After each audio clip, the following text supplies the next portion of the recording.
আসসালামু আলাইকুম। হিন্দু সম্প্রদায়কে আদাব। আমাদের সভা আপনি অনেকক্ষণ ধরে অপেক্ষা করে আছেন। আপনারা যখন সবাই এখানে এসেছেন তখন আমি মিঠাপুকুরে আমাকে আনসার ফোন করে বললো সবাই বসে আছে, এখন আমি আসছি। মধ্যে আর অনেকগুলো কাজ এসে খুবই ভালো লেগেছে এই জন্য যে আপনারা পুরা জায়গা জুড়েই আছেন, কেউ এখান থেকে একজনও জানি না, সব চেয়ার গুলাই পরিপূর্ণ, যা দেখে অত্যন্ত আনন্দিত হয়েছে। প্রিয় উপস্থিতি, আমাদের বক্তারা অনেক কথা বলেছেন, আপনাদের শুনেছেন। আমি সেই বিস্তারিত বক্তব্য দিতে চাই না, আমি শুধু ছোট্ট দু চারটা কথা আপনাদের সামনে তুলে ধরতে চাই। অনেকে ছোট্ট বাচ্চাদের নিয়ে আসছেন, তাদেরও কষ্ট হচ্ছে। আমাদের 7 তারিখে নির্বাচন, এই নির্বাচন নিয়ে অনেক কথা হয়েছে। গত 1.5-2 বছর ধরে অনেক রকম পক্ষে বিপক্ষে কথাবার্তা, তারপরে আরো ভয়ঙ্কর চিত্র আপনারা দেখেছেন। এই নির্বাচন বানচাল করার জন্য জামাত আর বিএনপি মিলে বাসে আগুন দিচ্ছে। এই মাত্র 4 দিন আগে ট্রেনে আগুন দিয়ে একটা মা এবং তার 3 বছরের বাচ্চাটা দুজনকে জ্বালিয়ে মেরে ফেলেছে। আরো অনেকগুলো ঘটনা তারা ঘটিয়েছে। ট্রেনের লাইন তুলে দিয়েছে, বাসে আগুন দিয়েছে, গাড়িতে আগুন দিয়েছে, ট্রাকে আগুন দিয়েছে, পেট্রোল গাড়িতে আগুন দিয়েছে। উদ্দেশ্য একটাই, এই নির্বাচনটা বাতিল করা, নষ্ট করে দেওয়া। আমাদের সামনে, আপনাদের সামনে একটা কথা বলি, এই গত 15 বছরে শেখ হাসিনা প্রধানমন্ত্রী হিসাবে দেশটার জন্য কি করেছে, কতটুকু উন্নতি হয়েছে, এটা কিন্তু আমি বললেই হবে না, আপনারা নিজেরা ভালো করে জানেন। আনসার চেয়ারম্যান বলেছে, এখানকার মেম্বার বলেছে, রাস্তা হয়েছে, স্কুল হয়েছে, কলেজ হয়েছে, অনেক কিছু হয়েছে, সেই কথা বলেছে। প্রতিটা ঘরে ঘরে আমরা বিদ্যুৎ দিয়েছি, কেউ আর বিদ্যুতের জন্য আমার কাছে চায় না। একটা সময় ছিল যেমন প্রতিদিন সকালে ঘুম থেকে উঠেই বাড়ির সামনে দাঁড়ানো, আমার এলাকায় বিদ্যুতের কানেকশন দিয়ে দেন, চিঠি দেন, ফোন করে, সেদিন চলে গেছে। এখন আমরা ঘরে ঘরে বিদ্যুৎ পেয়েছি। আমাদের এই পীরগাছা কাউনিয়াতে আমাদের যত রাস্তা, প্রায় 80 রাস্তা হয়েছে যার দরকার। আমরা যখন 15 বছর আগে যখন আমি আমাদের এমপি হলাম, সেই সময় যে রাস্তা ছিল 2টা উপজেলা মিলে 100 কিলোমিটারেরও কম রাস্তা ছিল। আর আজকে আমরা সেই রাস্তা 400 কিলোমিটারের বেশি করেছি। কত স্কুল, কত বিল্ডিং হয়েছে, আপনারা নিজেরা সব দেখেছেন। দেখেন কোথায় কত রাস্তা হয়েছে, দেখেন। আমরা বলি না যে 100 রাস্তা হয়ে গেছে, হয়তো আরো 20 রাস্তা বাকি আছে, যেটাও হয়ে যাবে। আমরা এই 2 বছর সময় পেলে আর রাস্তা আর বাকি থাকবে না। আপনাদের কাছে যে কথা বলার জন্য, শেখ হাসিনা খালি এইগুলা কাজই করেনি। এই যে মা বোনেরা আছেন আপনারা, বিধবা মায়েদের জন্য কিন্তু, বোনদের জন্য কিন্তু উনি ভাতার ব্যবস্থা করেছেন, যেমনটা আগে ছিল। বয়স্কদের জন্য ভাতার ব্যবস্থা করেছেন তিনি। সন্তান জন্ম দেওয়া মা তার দুধের জন্য টাকা দিয়েছেন। স্কুলে বছরের প্রথম দিন, তার কয়েকদিন পরেই 1 তারিখ আসবে, জানুয়ারি মাস, আপনাদের সন্তানদের সমস্ত বই বিনামূল্যে উনি পাঠিয়ে দেবেন, পাঠিয়ে দিন ধরে দিয়েছে। তেমনি অসংখ্য, খালি দেশে না, দেশের বাইরের মানুষও বলে যে শেখ হাসিনার নেতৃত্বে বাংলাদেশের উন্নতি চোখে দেখার মতো। আপনারা হয়তো অনেকে জানেন অথবা জানেন না, আগামী 26 সালে, মানে আর 2 বছর পর, জাতিসংঘ বাংলাদেশকে অলরেডি ডিক্লেয়ার করেছে যে বাংলাদেশ আর গরিব দেশ নয়। 26 সালে বাংলাদেশ মধ্যম আয়ের দেশ হয়ে যাবে। আরো কত যে কাজ করেছেন তিনি, সেটা বলে শেষ করা যাবে না। আজকে যদি আমরা বলি, এই যে আপনাদের কাউনিয়ার কথাই ধরেন, এই সামনে আপনাদের যে ব্রিজটা, তিস্তা ব্রিজটা, যারা পুরনো মানুষ তারা জানেন কি হয়েছিল এই ব্রিজ নিয়ে। 96 সালে শেখ হাসিনা প্রথমবার ক্ষমতায় এসে ওখানে ফাউন্ডেশন দিয়েছিলেন যে ব্রিজটা এখানে হবে, কিন্তু 1 সালে খালেদা জিয়া ক্ষমতা এসে ফাউন্ডেশনটাও ভেঙে দিলেন, এই ব্রিজটাও করলেন না। অথচ দুইটা জেলা আমাদের লালমনিরহাট এবং কুড়িগ্রাম, এই দুইটা জেলার অসংখ্য মানুষ আমাদের কাউনিয়ার উপর দিয়ে যাবে, আমাদের এখানকার ব্যবসা বাণিজ্য প্রসারিত হবে, তাদের উপকার হবে। শুধুমাত্র শেখ হাসিনা ফাউন্ডেশন দিয়েছে বলে তারা এত শত্রু, এত মনোভাবাপন্ন, ছোট মনের মানুষ, তারা সেই ফাউন্ডেশনটাও ভেঙে ফেলে দিবে। আমাদের রংপুরকে বিভাগীয় শহর করে, এই 8টা জেলার হেডকোয়ার্টার আমাদের রংপুর। আপনারা নিজেও জানেন ব্যবসা বাণিজ্য কিভাবে প্রসারিত হয়েছে, কিভাবে এলাকার উন্নতি হয়েছে। আজকে সিটি কর্পোরেশন হয়েছে রংপুর। আমরা অনেকগুলা স্কুল কলেজ যেগুলা বাকি ছিল এমপিও ভুক্ত হওয়ার, সেগুলা শেষ করেছি, আর খুব সামান্য বাকি আছে। এমন কোন প্রতিষ্ঠান নাই যেখানে আমাদের সাহায্য পৌঁছায় নাই। স্কুল বলেন, কলেজ বলেন, মসজিদ বলেন, মন্দির বলেন, মাদ্রাসা, ঈদগাহ মাঠ, সব জায়গায় আমরা চেষ্টা করেছি সাহায্য করতে, যাতে করে উন্নতি হয়। তো আমাদের মানুষ তো শান্তিতে আছে। মাথা পিছু কামাই আপনারা যদি দেখেন, যারা লেখাপড়া করেন, পেপার দেখেন, খবর কাগজ দেখেন, টেলিভিশন দেখেন, মাথা পিছু আয় আমাদের আজকে ভারতের চেয়ে, ইন্ডিয়ার থেকে বেশি। বছর 2 আগে আমরা তাদেরকে ক্রস করেছি, তাদের উপরে উঠে এসেছি। আমাদের গড় আয়ু আমাদের মানুষের 73 বছরের বেশি, যেটা ভারত, পাকিস্তান, নেপাল, শ্রীলঙ্কার কাউরই না, আমাদের চেয়ে কম। আমাদের প্রতিটা গ্রামে গঞ্জ অঞ্চলে আপনার কমিউনিটি ক্লিনিক হয়েছে, যেখানে মায়েরা, বোনেরা, ভাইয়েরা দেখাতে পারেন, চিকিৎসা দিতে পারেন। সন্তান সম্ভব বা মায়েরা গিয়ে তাদের দেখাতে পারেন। এমনি কথা বলতে গেলে রাত শেষ হয়ে যাবে। আনসার নাকি যিনি বলছিলেন যে আমাদের সফলতার কথা, আমরা যা করেছি সব শেষ করা যাবে না। কিভাবে শেখ হাসিনা মানুষকে ভালোবাসে, কিভাবে চিন্তা করেন। যতবার দেখা হয় আমার সাথে, ততবারই কিছু জিজ্ঞেস করেন, তোমার এলাকার মানুষ কেমন আছে, মা বোনেরা কেমন আছে। তো এই যে একটা দরদি মানুষ দেশটাকে এত দূর নিয়ে আসছে, আজকের বাংলাদেশ পৃথিবীর কাছে রোল মডেল। এই মহিলা আমাদের নেত্রী শেখ হাসিনা যদি আর একটা টার্ম থাকতে পারে, 5টা বছর এই নেতৃত্ব থাকে, তাহলে উনি দেশটাকে আর এমন এক জায়গায় নিয়ে যেতে পারবেন যারা সারা পৃথিবী অবাক হয়ে যাবে। কতগুলা খুব কঠিন ব্যাপার আপনারা বুঝবেন। বলি আপনাদের কাছে, সেন্সিবল মানুষ আছেন আপনারা। যখন করোনা আসলো, করোনা রোগ আসলো, কত মানুষ যে মরে গেল। আমারও তখন করোনা হয়েছিল, এমনই হয়েছিল যে আর ফিরে আসবো। শেখ হাসিনা সবচেয়ে সাহসিকতার পরিচয় দিয়েছে। আপনাদের বলি, উনি একটা কোম্পানি করোনার ওষুধ বানাচ্ছে, তখনও সেই ওষুধটা পৃথিবী আছে, সেই ওষুধটা তখনও ঠিক হয়নি যে এই ওষুধটা ঠিক হবে কি হবে না। আপনারা জানেন জাতিসংঘের একটা ডিপার্টমেন্ট আছে, তারা বলে এই ওষুধ ঠিক অথবা ঠিক। উনি সেই কোম্পানিকে, তখনও ঠিক হয় নাই, উনি 1000 কোটি টাকা তাকে অ্যাডভান্স দিলেন। খালি বললো টাকা দিলাম, আল্লাহ সহায়, দেখি কি হয়।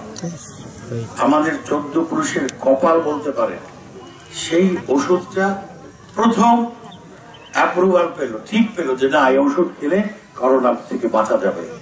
আমরা অ্যাডভান্স টাকা দেওয়ার জন্য শেখ হাসিনা অর্ধেকের কম দামে সেই ওষুধ আমরা পেলাম, এবং যার ফলে আমরা অনেক দেশের চেয়ে আগে করোনাকে সামাল দিতে পারলাম। আপনারা শুনে আশ্চর্য হবেন যে পৃথিবীতে শত শত দেশ আছে, এই সব দেশের মধ্যে বাংলাদেশের স্থান হচ্ছে পঞ্চম দেশ হিসেবে আমরা করোনাকে ঠেকাতে পেরেছি সারা পৃথিবী ধরলে। আর যদি এশিয়ার এই অঞ্চল ধরি, বাংলাদেশ 1 নম্বর। এই কথাগুলো অনেক কঠিন কথা, হয়তো আপনারা বুঝছেন না, জানি না, কিন্তু শেখ হাসিনার সাহসী নেতৃত্ব আমাদের করোনা থেকে বাঁচিয়েছে। আমরা সবার আগে করোনা থেকে বেরিয়ে এসে আমাদের পাশের দেশ, আশেপাশের দেশ থেকে কিন্তু আমরা অনেক ভালো করেছি। এই একটা সাহসের কথা বললাম। এমনি সাহস তার অভাব নাই। আজকে যে চ্যালেঞ্জ করছে,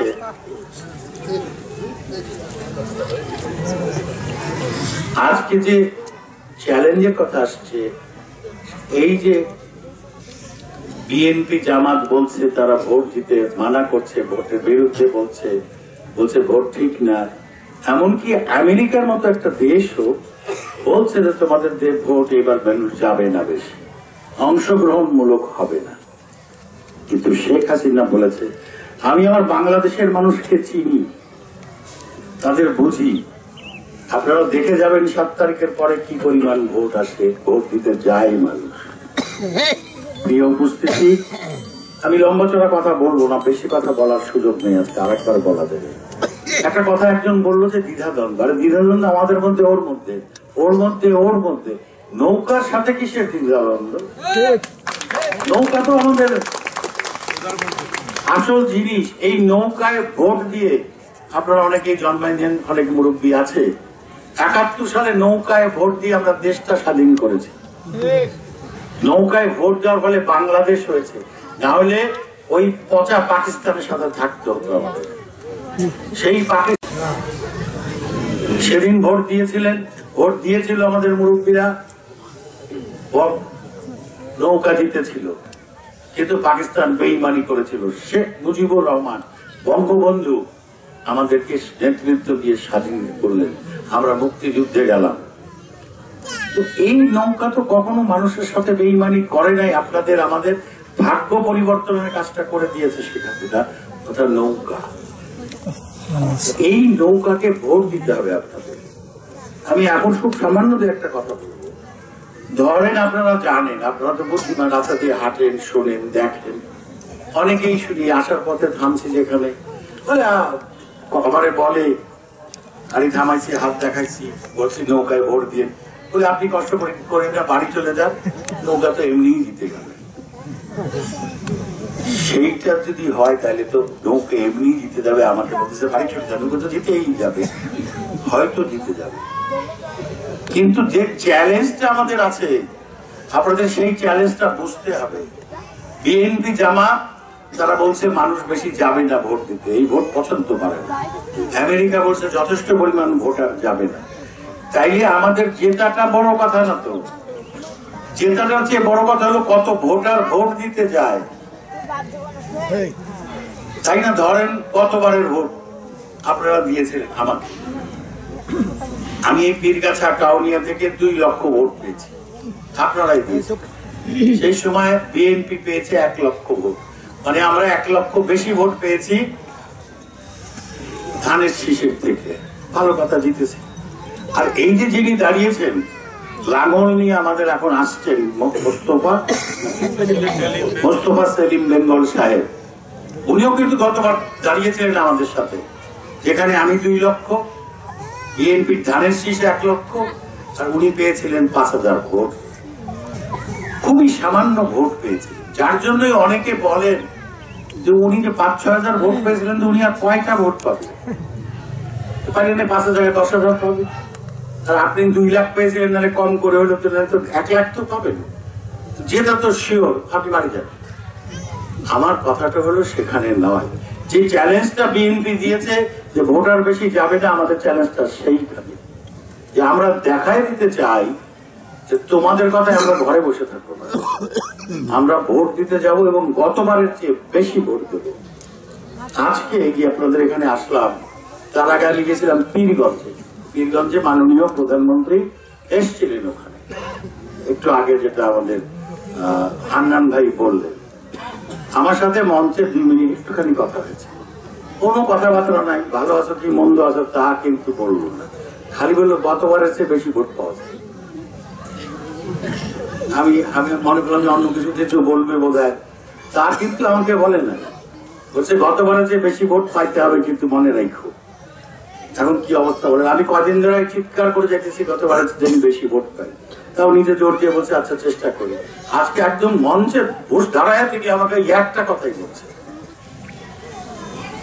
আমি তারে বললাম যে আপনি তারাগঞ্জ বদরগঞ্জের ওই সিটে আপনি বক্তৃতা দিলেন, মিঠাপুকুরের এই সিটে আপনি বক্তৃতা দিলেন, আপনি পীরগঞ্জে এসে বক্তৃতা দিলেন, রংপুরের 4টা সিটের মধ্যে 3টা সিটে উনি বক্তৃতা দিল, আমাদেরটা দিল না।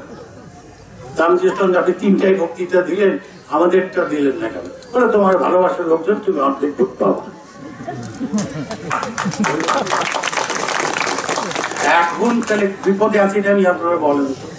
এখন যদি আমরা 2 লাখ ভোটের পাইছি গতবার, আপনারাই দিচ্ছেন, তাহলে 2 লাখের কম পাইতে তো প্রথমে কবে কি মানুষজন কি নৌকাকে ভুলতে বসেছে? তারা কেন কম ভোট দিল? আমার যেটা কিন্তু বড় ব্যাপার না, যেহেতু আমি সেটা আপনারা খুব ভালো করেই জানেন। কিন্তু কত ভোটে জিতব, কত ভোট আপনারা দেবেন, আজকের মিটিংটা আমার সেই কথা বলা। আমরা কি করেছি চোখে দেখতে পাচ্ছি, কি করবো আগামীতে সেটাও আপনারা বোঝেন।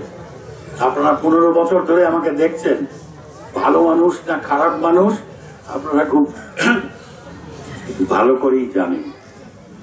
তাই আপনাদের কাছে যে দাবি নিয়ে আজকে আসছি, আমি এসে খবর নিয়েছি যে এই সেন্টারে কত ভোট আছে। আমি সব সেন্টার, আমাদের পীরগাছা আর কাউনিয়া মিলে 173টা সেন্টার আছে, 163টা সেন্টার আছে। এই 163 সেন্টারের গত বছর যা ভোট পেয়েছি আমি পুরা লিস্ট আমার কাছে আছে। আমি যেখানে যাই একটা কথাই খালি বলি, যদি আমি কিছু আপনাদের জন্য করে থাকি, যদি লক্ষ্য করেছেন আপনারা, একটা কথা বলি, আমি কিন্তু কখনো কোনো রাজনৈতিক শত্রুতার মধ্যে যাই নাই। আমি কিন্তু কখনো 15 বছরে এমপি হয়ে একটা মামলাও কোনো দলের বিরুদ্ধে করি নাই, একটা মারামারি আমাদের নেতাদের করতে চাই নাই অন্য কোনো দলের বিরুদ্ধে। বলেছি শান্তিতে থাকতে চাই আমরা। মানুষ যদি ভালোবাসে ভোট দেয় এমপি হব, না দেয় চলে যাব, সরে যাব। সেই জন্য আমি চেষ্টা করেছি। তো আজকে আপনাদের কাছে এইটাই চাওয়া যে আমার মুখটা যেন নিচু না হয়ে যায়, মাথাটা যেন নিচু না। আমরা শুয়ে থাকলেও জিতব, আমরা নিশ্চিত জানি আল্লাহ সহায়।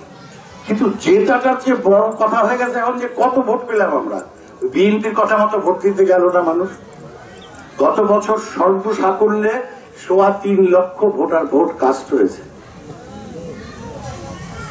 আমি 2 লাখ, বিএনপি পাইছে 1 লাখ 3 লাখ, উনি পাইছিল 5,000 না 6,000, আর ছোট ছোট কিছু দল ছিল তারাও 2-3 হাজার 5,000 করে পেয়েছে। তাতে যদি ভোট কম যায় তাহলে তো বলবে যে কথা ঠিক, আমেরিকা যেমনটা বলেছে, জামাত বিএনপি যেমনটা বলেছে। আমি কি আপনাদের কথাগুলো বুঝাতে পারছি? বুঝতে পারছেন তো আপনারা কি চাই? আমি চাওয়া একটাই, ধরেন বড় ভাই আছে, বয়স্ক মানুষ, ঘুম থেকে উঠে বললো, চিন্তা করলো, দূর মুন্সি তো জিতেই যাবে, নৌকা তো জিতেই যাবে, না যাই আজ ভোট দিতে। মা বোন মারা বললো যে ধান সেদ্ধ করা বাকি আছে, আজকে আর যাই না, ধানই সেদ্ধ করি। তাহলে ভোট কম হয়ে যাবে না? তাহলে করতেটা কি হবে? যে আমাদের সবাইকে ভোট দিতে যেতে হবে। এইবারের চ্যালেঞ্জটা নৌকা জেতানোর পাশাপাশি কত ভোটে জেতানো, গতবারের চেয়ে কম কিনা। আর যদি আপনারা কম দেন তাহলে আমি মনে করবো এই 5 বছরে আমি তো আপনাদের জন্য ভালো কিছু করতে পারি নাই, আমি লোক খারাপ, তাই আপনারা ভোট দিলেন না, তাই না?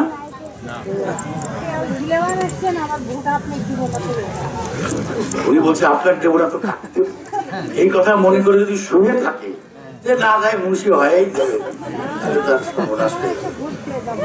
ভোট দিয়ে যেতে হবে। ওই যে চ্যালেঞ্জ করলো আনসার রাজ্জাক, ওই দিন আমি সেই হিসাবও দেব। লেকচার যে মানলো রাজ্জাক বা আনসার সেটা চ্যালেঞ্জ করলো, সেই দিন সেই হিসাবও হবে। আমার প্রত্যেকটা সেন্টারের 163টা সেন্টারের লিস্টটা পকেটে নিয়ে আমি সেদিন সকাল থেকে সেন্টারে ঘোরা শুরু করবো। যখন আপনাদের রেজাল্টটা বাড়াবে সেই দেখবো যে গতবার কত দিচ্ছে আনসার আর এখন কত দিচ্ছে। লম্বা চড়া কথা বললো না, ঠিকঠাকই বলেছে, ঠিক আছে। কারণ এর সাথে জড়িত আমাদের সম্মান। গতবার 2 লক্ষ ভোট দিয়েছিলেন শেখ হাসিনা, আপনাদের প্রতিনিধি হিসাবে আমাকে বাণিজ্য মন্ত্রী বানিয়েছে। খালি বাণিজ্য মন্ত্রী বানায়নি, পৃথিবীর বহু জায়গায়, অন্তত 5টা জায়গায়, আমাকে তো অসংখ্য জায়গায় যেতে হয়েছে পৃথিবীর, কিন্তু অন্তত 5টা জায়গায় যেখানে উনি প্রতিনিধিত্ব করার কথা রাষ্ট্রপ্রধান হিসাবে, সেখানে উনি চিঠি লিখে দিয়েছে বাণিজ্য মন্ত্রী প্রতিনিধিত্ব করবেন। কত বড় ভরসা করেন উনি আমার উপরে, কত বেশি সাহস দেন, চিন্তা করেন, ট্রাস্ট করেন, আমাকে যোগ্য মনে করেন। হয়তো আপনারা পছন্দ করেন না, কিন্তু উনি করেন।